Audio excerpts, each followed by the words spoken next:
சென்னை மாநகராட்சியின் கீழ் கடந்த 2011ஆம் ஆண்டு 9 நகராட்சிகள், 8 பேரூராட்சிகள் மற்றும் 25 கிராம ஊராட்சிகள் இணைக்கப்பட்டு வார்டுகளின் எண்ணிக்கை 155 200ஆக உயர்த்தப்பட்டு 15 மண்டலங்களாக பிரிக்கப்பட்டுள்ளது. இவ்வாறு சென்னை மாநகராட்சி விரிவுபடுத்தப்பட்ட போது திட்டக்கழிவு மேலாண்மை பணிகளை மேற்கொள்ள கூடுதல் தூய்மை பணியாளர்கள் தேசிய நகர்ப்புற வாழ்வாதார இயக்கத்தின் கீழ் தற்காலிக அடிப்படையில் பணியில் ஈடுபடுத்தப்பட்டனர். அதில் பணியாளர்களின் வருகை அடிப்படையில் அவர்களை பணியில் ஈடுபடுத்திய சுய உதவி குழுவின் வங்கிக் கணக்கிற்கு பணம் செலுத்தப்படுகிறது. பின்னர் அந்த வங்கிக் கணக்கில் இருந்து தற்காலிக தூய்மை பணியாளர்களின் ஊதியமானது ஒவ்வொருவரின் வங்கிக் கணக்கிற்கும் சுய உதவி குழுவால் செலுத்தப்பட்டு வருகிறது. இந்த சூழலில் சென்னை மாநகராட்சியில் உள்ள ராயபுரம் மற்றும் திருவிக நகர் ஆகிய மண்டலங்களின் தூய்மை பணிகள் கடந்த 1ஆம் தேதி முதல் தனியார் வசம் ஒப்படைக்கப்பட்டன. இதற்கு எதிர்ப்பு தெரிவித்த தூய்மை பணியாளர்கள் கடந்த 12 நாட்களாக சென்னை ரிப்பன் மாளிகை முன்பு தொடர் போராட்டத்தில் ஈடுபட்டு வருகின்றனர்.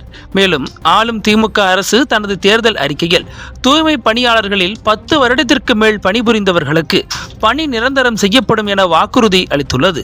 ஆனால் 5 ஆண்டு ஆட்சியே முடிவடையும் தருவாயில் இன்னும் பணி நிரந்தரம் செயல்படுத்தப்படவில்லை என தூய்மை பணியாளர்கள் குற்றம் சாட்டுகின்றனர்.